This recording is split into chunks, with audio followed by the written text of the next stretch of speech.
Sanggar Kompos yang terdaftar sebagai salah satu UMKM di Wonosobo, kini telah berhasil menjual produknya hingga ke beberapa daerah dan bahkan memiliki reseller tetap. Volume penjualan pun meroket dalam setahun terakhir dan pernah mencatat penjualan hingga lebih dari 20 ton per bulannya. Bahkan, hasil nyatanya bisa dilihat di beberapa kawasan pertanian yang kini telah ditetapkan menjadi food estate di Wonosobo, yakni di Desa Lamuk, Kecamatan Kaligajar. Dalam setahun, Puji memproyeksikan untuk bisa menghasilkan 600 ton pupuk kompos yang akan disebar ke seluruh kelompok tani dan dijual secara komersial hingga keluar Provinsi Jawa Tengah.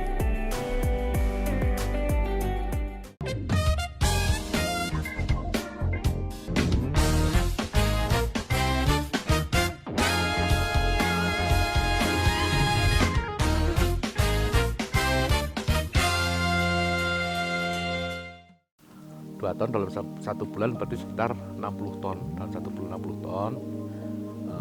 Nah, nanti tinggal mengalihkan dalam satu ton berapa. Cuman itu ada naik turunnya ketika petani musim tanam kadang permintaan tinggi terus musimnya berhenti. Nah, teman rata-rata diambil rata-rata sekitar 2 ton per hari. Kalau pemasaran ya daerah timur mungkin sudah sampai Jeporo, Pati, ke arah sini Solo Raya, Semarang, Sumowono, Kendal, Temanggung, Kebumen, Cilacap, Banjarnegara, ke barat sampai Bogor. Terus pernah juga ada rencana ke Sulawesi dan ke Lampung, itu wacana lah. Memang udah pernah ada sampel yang sampai ke Taiwan, Mbak. Artinya di sana dibutuhkan pupuk itu karena untuk tanaman bunga. Untuk Wonosobo sendiri mungkin arah Gunung Sumbing, lereng Gunung Sumbing yang ke barat dan ke selatan itu sudah jadi langganan tetap dan mereka sudah cocok. Artinya perkembangan atau kelebihan di tanah itu mereka sudah mulai merasakan. Ada satu orang, 2 orang itu sudah merasakan dan nggak mau menggantikan dengan pupuk yang lain. Artinya dia sudah merasakan keorganikannya itu, imbasnya itu panjang sekali sampai ke buah, awet, biaya semakin ditekan. Nah, mungkin yang paling deket-deket belum tak garap lah baru 4 bulan ini saya menggarap ini lingkungan. Ini untuk kentang dan uji coba dan testimoninya cukup signifikan, Mbak.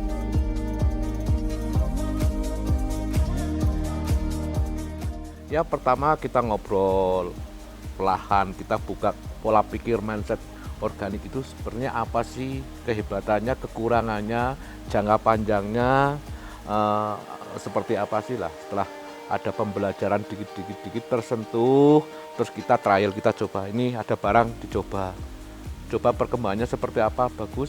Kalau bagus berarti ada niat untuk mencoba yang lebih besar. Ketika lebih besar ada nanti tonggo teparunnya ibarat itu mulai nicip. Nah, disitulah mulai meluas. Itu biasanya kayak gitu. Terus kebanyakan saya offline, Mbak. Artinya kalau offline itu saya dari door to door ke petani itu ada ada kedekatan moral, ada masalah-masalah di petani itu seperti apa, kendalanya apa. Nah, setelah ketemu kendalanya kita buka pola pikir mereka bahwa ini loh, kita sudah saatnya kita berbakti tanah itu, kita beri nutrisi biar setelah subur itu nanti kita terbalaskan oleh tanaman-tanaman itu yang subur. Itu penghasilan kita semua lah. Paling enggak kita anak cucu kita terselamatkan.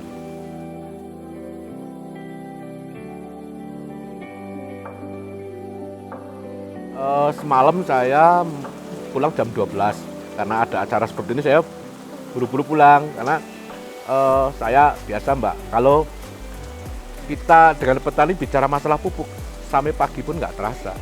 Nah, setelah melihat fisik dan apanya itu, alhamdulillah dia langsung minta order sekitar 100 ton. 100 ton itu kira-kira 2000 karung. Ini saya disuruh menyiapkan untuk bulan Januari. Alhamdulillah langsung dipercaya karena dia melihat dari bentuk fisik dan pola pikir yang udah terbuka gitu, Mbak.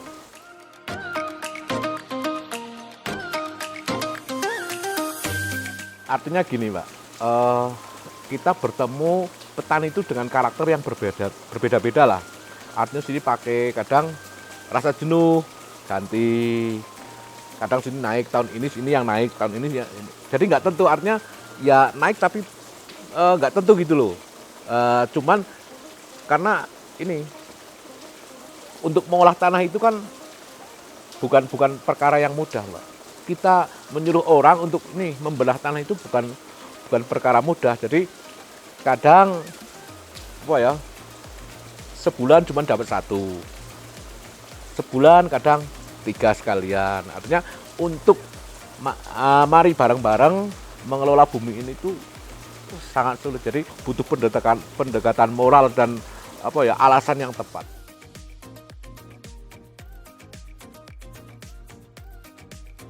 Ya untuk sementara kami masih manual, artinya manual kita melihat pasar, artinya pasar.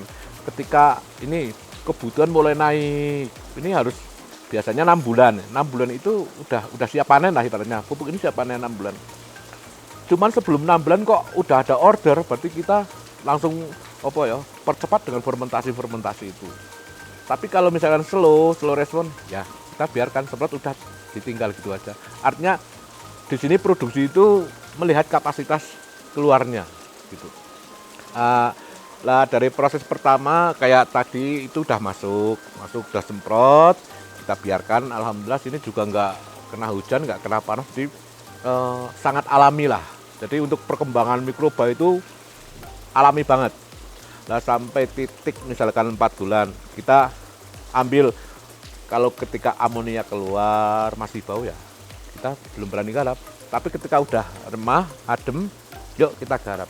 Setelah garap di crusher, kita mulai masuk diperkaya oleh mikroba. Lah, alhamdulillah setelah kami diinkubasi dari Badan Nuklir Nasional itu kami diberi mikroba yang cukup bagus. Artinya kita diperkaya itu, setelah diperkaya kita packing baru terus kirim. Lah mungkin ada pasar, kita bagi pasar itu banyak, dari misalkan di daerah A konsumen dengan harga pupuk berapa ya kita ikuti, di B ya kita ikuti. Jadi harga itu nggak tentu, cuma ada standar bakunya gitu.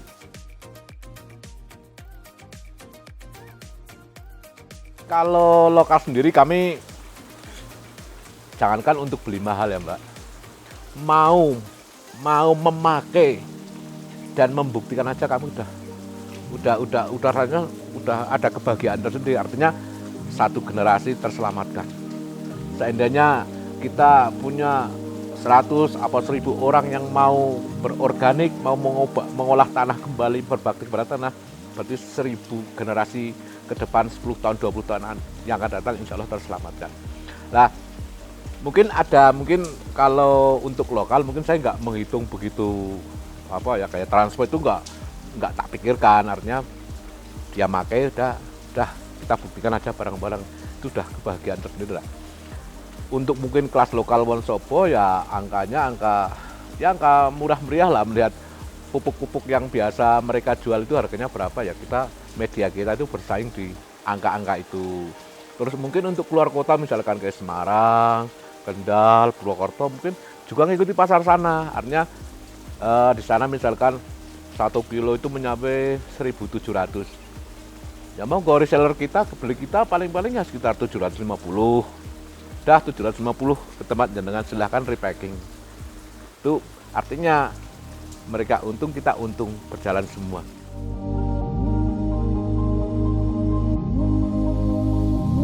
Untuk toko sendiri kan butuh penampilan, artinya penampilan luar dalam. Luarnya harus cantik, jelas, dalamnya juga harus lembut, mikrobanya tinggi. Artinya karena harganya udah bersaing dengan produk-produk yang lain yang udah besar-besar ya, kita genjot nutrisinya di pupuk itu. Artinya nggak misalkan biasanya segini ya udah ini aja udah cukup, artinya sebanding dengan harganya gitu. Bagi saya, bagi petani mungkin kewajiban kita untuk membenahi tanah demi kelanjutan skala besar Indonesia lah, NKRI ini. Semoga saya sendiri bagian terkecil untuk kepedulian ini. Lah, dengan konsep birrul walidain artinya kita berbaktinya kepada tanah, artinya tanah kita terselamatkan dari generasi berikutnya. Terus moto yang paling tajam bagi saya pribadi itu yaitu go organic or die. Artinya kita mau beralih ke organik apa mau mati, itu cuma 2 pilihan. Nah, pilihan itu ya silahkan petani mau milih yang mana. Itu mungkin statement terakhir kayak gitulah, artinya birrul walidain dan go organic or die gitu.